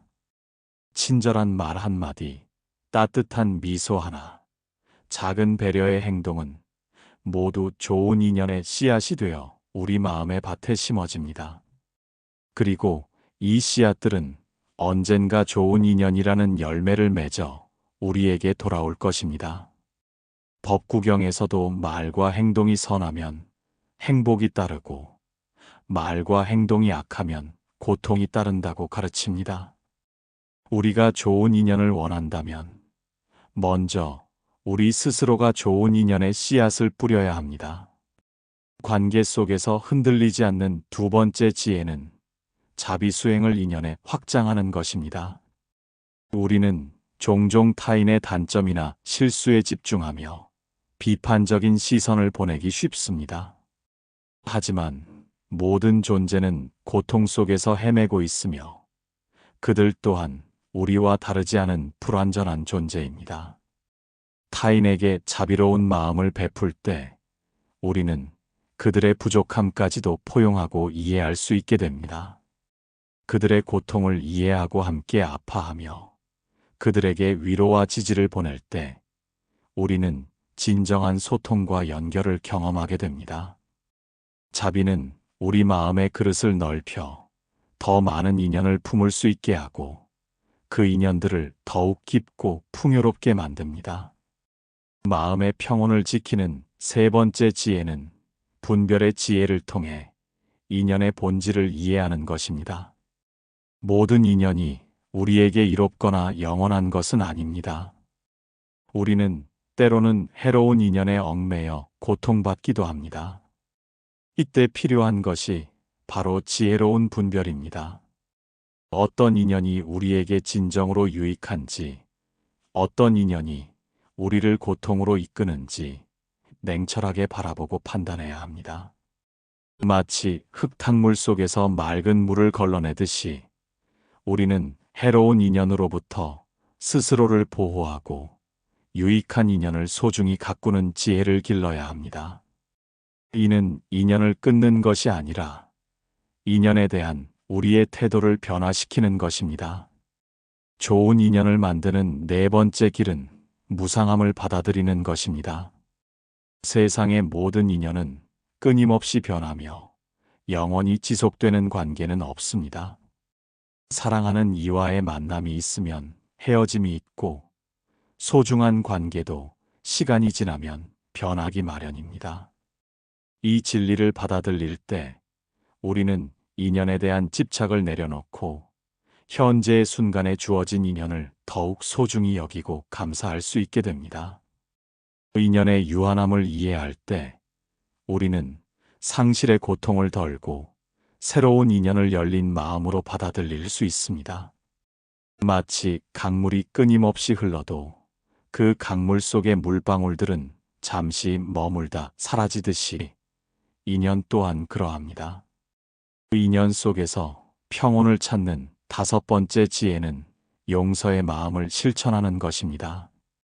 관계 속에서 우리는 필연적으로 상처를 주고받게 됩니다. 타인의 잘못에 대한 분노나 자신의 실수에 대한 후회는 우리 마음을 과거에 묶어두고 새로운 인연을 받아들이는 것을 방해합니다. 하지만 자신을 용서하고 타인을 용서하는 것은 마음의 묵은 때를 씻어내고 현재의 평화로운 삶으로 나아가게 하는 강력한 힘입니다. 용서는 약함이 아니라 관계 속에서 자유를 선택하고 새로운 시작을 가능하게 하는 지혜로운 행위입니다. 용서에 물을 뿌릴 때 인연의 밭은 다시 생기를 되찾고 새로운 성장의 기회를 맞이합니다. 또한 정념의 수행은 좋은 인연을 만드는데 필수적입니다. 정념은 지금 이 순간에 온전히 깨어있는 마음입니다.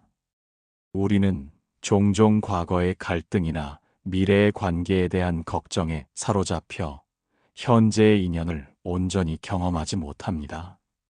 하지만 지금 이 순간 내 마음이 어떤 상태인지, 어떤 인연과 마주하고 있는지 고요히 알아차리는 연습을 통해 우리는 관계 속에서 더욱 현명하게 반응하고 진정한 소통을 할 수 있습니다. 마음이 현재에 확고히 뿌리내릴 때 어떤 관계의 파도에도 흔들리지 않는 나무처럼 견고해집니다. 좋은 인연을 만드는 것은 단순히 나에게 이로운 사람을 만나는 것을 넘어섭니다. 그것은 우리 스스로가 타인에게 좋은 인연이 되어주는 것을 의미합니다. 우리가 먼저 친절하고 자비롭고 이해심 많고 베풀 줄 아는 사람이 될 때 자연스럽게 우리 주변에는 그러한 기운을 가진 사람들이 모여들게 됩니다. 이것이 바로 유유상종의 법칙이자 업의 순환입니다. 우리가 어떤 씨앗을 뿌리느냐에 따라 우리 삶의 인연이라는 열매가 달라집니다. 그러므로 좋은 인연을 바란다면 먼저 우리 스스로가 좋은 인연의 근원이 되어야 합니다. 마지막으로 좋은 인연을 가꾸는 일은 한 번의 노력으로 완성되는 것이 아닙니다. 그것은 매일매일의 꾸준한 수행과 같습니다. 우리는 매일 아침 눈을 뜨는 순간부터 잠자리에 들기 전까지 만나는 모든 인연에게 친절하고 자비로운 마음을 내고 그들에게 좋은 말과 행동을 베푸는 연습을 해야 합니다. 때로는 관계 속에서 어려움이 찾아오기도 하고 실망스러운 순간이 있기도 할 것입니다. 그럴 때마다 스스로를 질책하기보다 다시 고요히 알아차리고 인연의 소중함을 다시금 되새기는 노력을 계속해야 합니다. 이 꾸준한 노력이 쌓여 우리의 삶은 어떤 관계의 폭풍 후에도 흔들리지 않는 견고하고 평화로운 인연의 숲이 될 것입니다. 이 숲은 우리를 고립시키는 것이 아니라 진정한 자유와 복 속에서 세상과 깊이 연결되게 하는 든든한 기반이 됩니다. 이 깊은 가르침을 들으니 비로소 인연에 대한 두려움과 갈망이 한결 가벼워지는 것을 느낍니다. 이제 더 이상 좋은 인연이 저절로 찾아오기를 기다리기보다 제가 먼저 좋은 인연의 씨앗을 뿌리고 가꾸어 나갈 수 있다는 용기가 생겨납니다. 저는 저의 마음속에 자비와 이해의 씨앗을 심고 그 어떤 관계의 파도에도 흔들리지 않는 견고한 인연의 숲을 가꿀 것입니다. 좋은 인연을 만드는 평화로운 마음이야말로 진정한 복을 불러들이는 가장 강력한 힘임을 깨닫습니다. 이제 저의 삶은 인연의 굴레에서 벗어나 진정한 평화와 함께 흘러갈 것이며 그 평화 속에서 진정한 복이 피어날 것입니다. 과거를 후회하거나 미래를 걱정하느라 지금 이 순간의 소중함을 놓치고 있지는 않으신가요? 부처님께서는 진정한 행복은 바로 지금 여기에 있다고 가르치셨습니다. 이 순간에 온전히 머물러 평화를 찾고 행복을 누리는 지혜를 함께 느껴보아요. 우리는 집착을 내려놓고 마음의 정원을 가꾸며 외부의 말과 고통 속에서도 흔들리지 않는 지혜를 배웠습니다. 또한 이미 가진 것에 감사하고 현재에 만족하며 끊임없는 변화 속에서도 평온을 찾고 좋은 인연을 만드는 법도 익혔습니다. 하지만 우리는 여전히 과거의 후회나 미래의 걱정에 사로잡혀 정작 지금 이 순간에 존재하는 행복을 놓치고 살아갈 때가 많습니다. 삶의 진정한 기쁨과 평화는 바로 지금 여기에 있음에도 불구하고 우리는 끊임없이 다른 곳에서 행복을 찾아 헤매곤 합니다. 이제 우리는 이 순간을 온전히 살아내고 현재 속에서 진정한 행복과 평온을 찾는 지혜를 찾아야 합니다. 우리는 왜 그토록 현재를 놓치고 살아가는 것일까요? 왜 과거에 좋았던 기억에 매달리거나 아쉬웠던 순간들을 되새기며 후회하는 것일까요?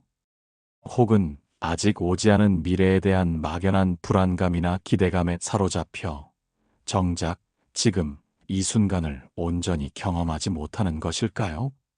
그때 그랬더라면 앞으로는 이렇게 될 거야 하는 생각들은 우리를 끊임없이 과거와 미래로 끌어당기며 현재의 소중한 순간들을 놓치게 합니다.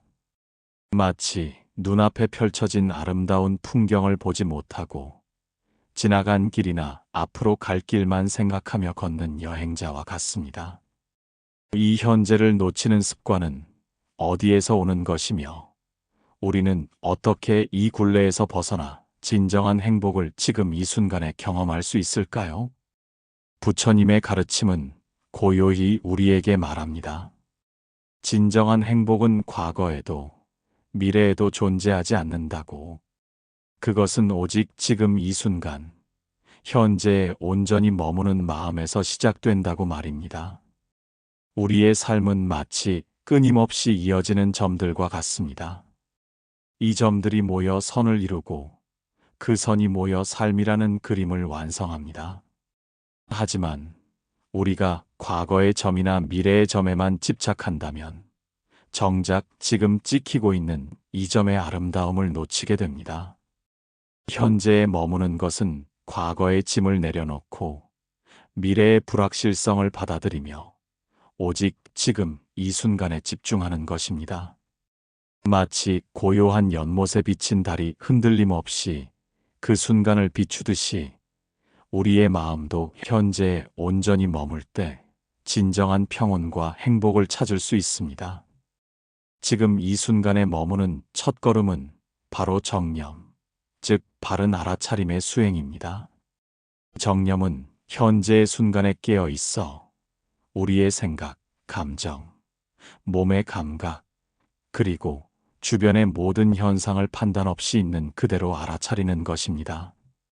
마치 조용한 관찰자가 되어 우리 내면과 외부에서 일어나는 모든 일을 지켜보듯이 우리는 지금 이 순간을 온전히 경험해야 합니다. 아, 지금 이런 생각이 떠오르는구나. 아, 지금 이런 감정이 느껴지는구나. 아, 지금 이런 소리가 들리는구나 하고 그저 알아차리는 것입니다.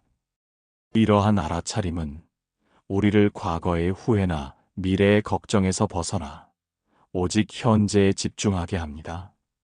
법구경에서도 깨어있는 자는 죽지 않고 깨어있지 못한 자는 이미 죽은 것과 같다고 가르칩니다. 여기서 깨어있음은 바로 현재에 대한 온전한 알아차림을 의미합니다. 현재에 머무는 두 번째 지혜는 집착의 뿌리를 뽑는 것입니다.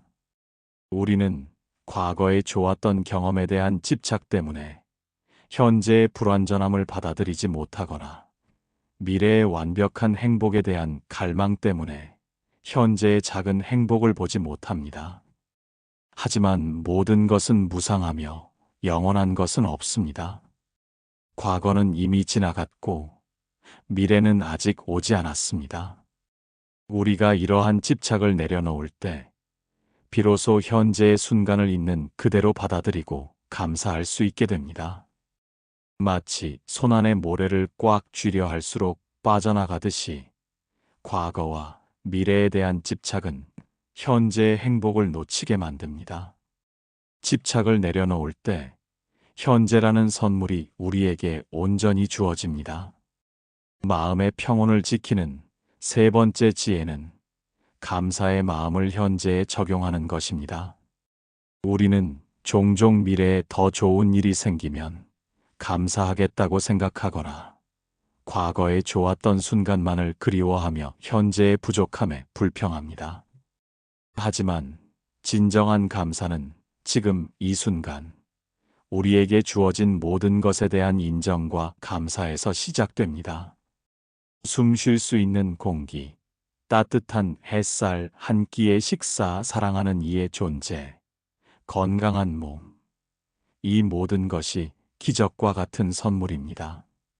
이러한 작은 것들에서 감사를 찾아낼 때 우리의 마음은 긍정적인 에너지로 가득 차오르고 현재의 순간이 더욱 풍요로워집니다. 감사는 현재의 행복을 발견하는 가장 강력한 렌즈와 같습니다. 지금 이 순간의 행복은 자비수행을 통해 더욱 깊어집니다. 자신에게 자비로운 마음을 베풀 때 우리는 과거의 실수에 대한 자책이나 미래에 대한 불안감으로 스스로를 괴롭히지 않고 현재의 자신을 있는 그대로 받아들이고 사랑할 수 있게 됩니다. 완벽하지 않아도 괜찮다는 마음은 현재의 자신에게 만족감을 높여줍니다. 또한 타인에게 자비로운 마음을 베풀 때 우리는 그들과의 관계 속에서 현재의 소중한 순간들을 더욱 깊이 경험할 수 있습니다. 자비는 우리 마음의 그릇을 넓혀 현재의 행복을 더욱 풍성하게 담을 수 있게 합니다. 풍요로운 삶을 부르는 네 번째 길은 나눔의 기쁨을 아는 것입니다. 우리가 가진 모든 것이 무상하며 오직 현재만이 존재한다는 것을 이해할 때 우리는 물질적인 소유에 대한 집착을 내려놓고 기꺼이 나눌 수 있게 됩니다. 나눔은 단순히 미래의 복을 위한 행위가 아니라 지금 이 순간에 경험하는 가장 큰 기쁨과 만족입니다. 우리가 가진 것을 나눌 때 우리는 이미 풍요로운 존재임을 깨닫고 그 나눔을 통해 현재의 행복을 더욱 깊이 느낄 수 있습니다. 나눔은 우리 마음의 샘을 더욱 풍요롭게 만들고 그 샘에서 솟아나는 물은 다시 우리에게 돌아와 현재의 삶을 더욱 윤택하게 합니다. 수타니파타에서는 나누는 자에게 복이 따른다고 가르칩니다. 나눔은 현재의 행복을 극대화하는 가장 확실한 방법입니다. 현재에 머무는 지혜는 용서의 마음을 통해 더욱 확고해집니다. 과거의 실수나 타인의 잘못에 대한 미련과 분노는 우리 마음을 과거에 묶어두고 현재의 평화를 방해합니다. 하지만 모든 것이 변한다는 것을 이해하고 자신과 타인을 용서할 때 우리는 과거의 짐을 내려놓고 현재의 순간을 온전히 살아낼 수 있게 됩니다. 용서는 약함이 아니라 현재의 자유와 행복을 선택하는 지혜로운 행위입니다. 용서에 물을 뿌릴 때 마음의 밭은 다시 생기를 되찾고 현재의 순간에 대한 감사와 만족이 피어납니다. 마지막으로 지금 이 순간의 행복을 가꾸는 것은 꾸준한 수행을 통해 완성됩니다. 우리는 매일 아침 눈을 뜨는 순간부터 잠자리에 들기 전까지 삶의 모든 순간이 바로 지금 여기에서 일어나고 있음을 알아차리는 연습을 해야 합니다. 때로는 과거의 그림자가 드리우거나 미래의 걱정이 찾아오기도 할 것입니다. 그럴 때마다 스스로를 질책하기보다 다시 고요히 알아차리고 현재에 대한 감사와 만족을 다시금 되새기는 노력을 계속해야 합니다. 이 꾸준한 노력이 쌓여 우리의 마음은 어떤 외부의 조건에도 흔들리지 않는 견고하고 평화로운 현재의 정원이 될 것입니다. 이 정원은 우리를 과거와 미래의 굴레로부터 자유롭게 하고 진정한 행복과 복 속에서 살아가게 하는 든든한 기반이 됩니다. 이 깊은 가르침을 들으니 비로소 과거와 미래에 대한 집착에 지쳐있던 마음이 한결 편안해지는 것을 느낍니다. 이제 더 이상 지나간 것에 후회하거나 오지 않은 것을 걱정하기보다 지금 이 순간을 온전히 살아내고 그 속에서 진정한 행복을 찾을 수 있다는 용기가 생겨납니다. 저는 저의 마음 속에 현재에 대한 알아차림과 감사의 씨앗을 심고 그 어떤 외부의 조건에도 흔들리지 않는 견고한 현재의 정원을 가꿀 것입니다. 지금 이 순간의 행복이야말로 진정한 복을 불러들이는 가장 강력한 힘임을 깨닫습니다. 이제 저의 삶은 과거와 미래의 굴레에서 벗어나 진정한 평화와 함께 흘러갈 것이며 그 평화 속에서 진정한 복이 피어날 것입니다. 이 모든 지혜로운 여정의 끝에는 바로 진정한 나를 만나는 감동이 기다리고 있습니다. 고요하고 평화로운 마음이 이끄는 길을 따라가다 보면 여러분은 분명 새로운 자신을 발견하고 진정한 복과 자유를 얻게 될 것입니다. 우리는 집착을 내려놓고 마음의 정원을 가꾸며 외부의 말과 고통 속에서도 흔들리지 않는 지혜를 배웠습니다. 또한 감사하고 만족하며 변화 속에서 평온을 찾고 좋은 인연을 만들며 지금 이 순간을 온전히 살아내는 법도 익혔습니다. 이 모든 여정의 깊은 곳에는 나라는 존재가 있었습니다.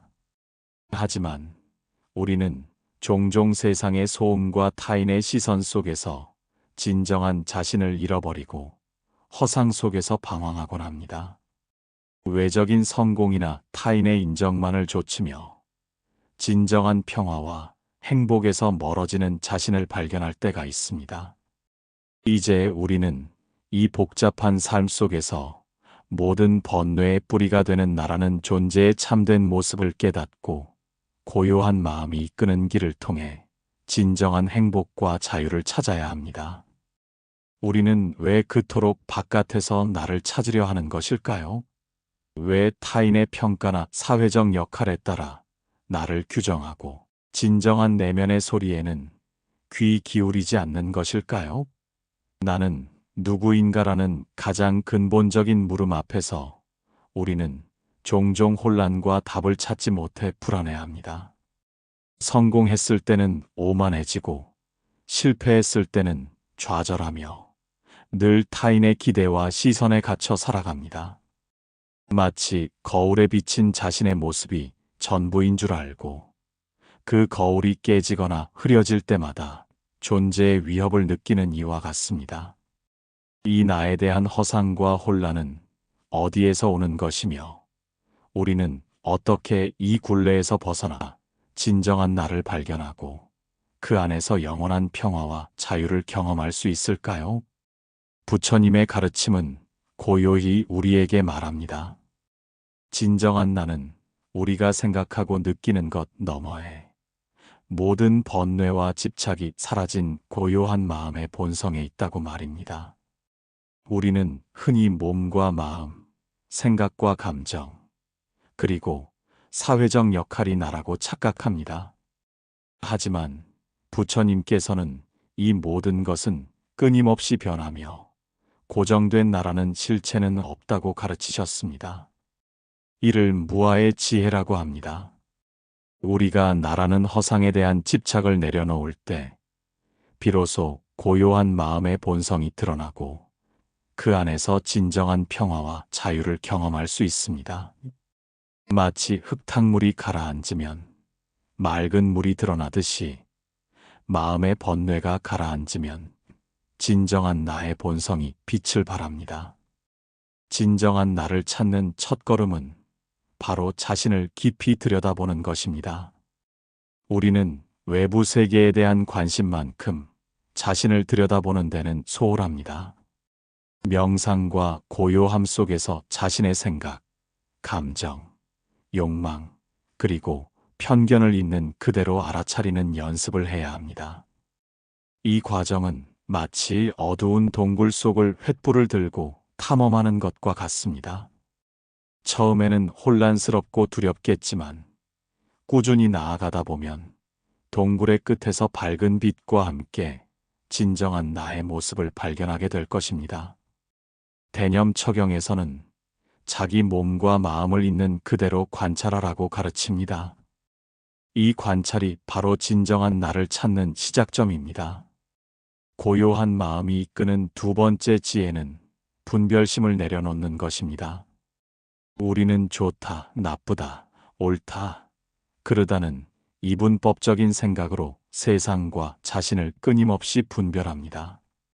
이러한 분별심은 우리 마음 속에 끊임없는 갈등과 번뇌를 만들어내고 진정한 나를 보지 못하게 가로막습니다. 하지만 모든 현상이 인연 따라 잠시 나타났다 사라지는 무상한 것임을 이해할 때 우리는 분별심에서 벗어나 있는 그대로를 받아들일 수 있게 됩니다. 마치 거울이 어떤 모습도 가리지 않고 비추듯이 우리의 마음도 분별심 없이 모든 것을 있는 그대로 받아들일 때 고요함을 찾습니다.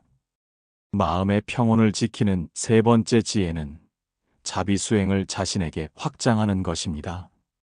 우리는 종종 타인에게는 관대하면서도 자신에게는 엄격하고 비판적인 시선을 보내곤 합니다. 하지만 진정한 나를 찾기 위해서는 먼저 자신에게 따뜻하고 자비로운 마음을 베풀어야 합니다. 자신의 부족함과 실수까지도 포용하고 완전하지 않은 자신을 있는 그대로 사랑할 때 마음은 평화를 찾고 진정한 나가 드러날 공간이 생깁니다. 자신에게 자비로운 마음을 베푸는 것은 마음의 문을 열어 진정한 나를 맞이하는 것과 같습니다. 진정한 나를 찾는 네 번째 길은 집착을 내려놓는 것입니다. 우리는 자신의 이름, 명예, 소유물, 심지어는 자신의 생각과 감정에까지 나라는 이름을 붙여 집착합니다. 이러한 집착은 우리를 끊임없이 불안하게 하고 그것들이 사라질까봐 두려워하게 만듭니다. 하지만 이 모든 것이 무상하며 진정한 나는 이러한 외적인 것들과 아무런 관계가 없음을 이해할 때 우리는 집착의 사슬에서 벗어나 자유로워질 수 있습니다. 마치 텅 빈 하늘이 어떤 구름에도 얽매이지 않듯이 진정한 나는 어떤 집착에도 얽매이지 않는 자유로운 존재입니다. 고요한 마음이 이끄는 길은 세상과의 연결성을 깨닫는 것입니다. 우리는 나와 세상을 분리된 것으로 생각하지만 부처님께서는 모든 존재가 서로 연결되어 있음을 가르치셨습니다. 나무 한 그루, 강물 한 줄기, 스쳐가는 바람 한 점까지도 모두 나와 깊이 연결되어 있습니다. 이 연결성을 깨달을 때 나라는 작은 울타리에 갇히지 않고 온 세상과 하나 되는 거대한 평화와 자유를 경험할 수 있습니다. 이것이 바로 대자비의 마음이며 진정한 나는 이 대자비 속에 존재합니다. 또한 용서의 마음은 진정한 나를 찾는 여정에 필수적입니다. 과거의 아픔이나 타인의 잘못에 대한 미움, 그리고 자신에 대한 비난은 우리의 마음을 고요함에서 멀어지게 하고 진정한 나를 가립니다. 하지만 용서를 통해 마음의 응어리를 풀고 과거의 짐을 내려놓을 때 마음은 가벼워지고 고요함을 되찾습니다. 용서는 단순히 타인을 위한 것이 아니라 진정한 나가 머물 수 있는 깨끗하고 평화로운 공간을 만드는 것입니다. 용서의 빛이 비출 때 진정한 나는 더욱 선명하게 드러납니다. 마지막으로 진정한 나를 찾는 여정은 꾸준한 수행을 통해 완성됩니다. 그것은 한순간의 깨달음으로 끝나는 것이 아니라 매일매일 자신을 들여다보고 고요한 마음을 가꾸며 집착과 분별심을 내려놓는 꾸준한 노력입니다. 삶의 소음 속에서 길을 잃을 때마다 다시금 내면의 고요함으로 돌아와 진정한 나의 소리에 귀 기울여야 합니다. 이 꾸준한 노력이 쌓여 우리의 마음은 어떤 외부의 조건에도 흔들리지 않는 견고하고 평화로운 진정한 나의 집이 될 것입니다. 이 집은 우리를 세상의 번뇌로부터 보호하고 진정한 자유와 복 속에서 살아가게 하는 든든한 기반이 됩니다. 이 깊은 가르침을 들으니 비로소 나라는 존재에 대한 혼란과 불안이 한결 가벼워지는 것을 느낍니다. 이제 더 이상 바깥에서 나를 찾거나 허상에 매달리기보다 내면의 고요함 속에서 진정한 나의 모습을 발견하고 그 안에서 영원한 평화를 찾을 수 있다는 용기가 생겨납니다. 저는 저의 마음 속에 고요함과 알아차림의 씨앗을 심고 그 어떤 외부의 소음에도 흔들리지 않는 견고한 나의 집을 가꿀 것입니다. 진정한 나를 찾는 고요한 마음이야말로 진정한 복을 불러들이는 가장 강력한 힘임을 깨닫습니다. 이제 저의 삶은 나라는 허상의 굴레에서 벗어나 진정한 평화와 함께 흘러갈 것이며 그 평화 속에서 진정한 복이 피어날 것입니다. 사랑하는 그대여, 오늘 우리는 마음을 놓음이라는 지혜로운 여정을 함께 걸어왔습니다. 집착을 내려놓고 내면의 정원을 가꾸며 외부의 말과 고통에도 흔들리지 않는 법을 배웠습니다. 감사와 만족으로 풍요를 부르고 무상함 속에서 평온을 찾으며 좋은 인연을 맺고 지금 이 순간의 행복에 머무는 법을 깨달았습니다. 그리고 마침내 세상의 소음 속에서 길을 잃지 않고 고요한 마음으로 진정한 나를 찾아가는 가장 깊은 지혜까지 함께 나누었습니다. 이 모든 가르침은 결국 하나의 진리를 가리킵니다. 진정한 복은 멀리 있지 않습니다.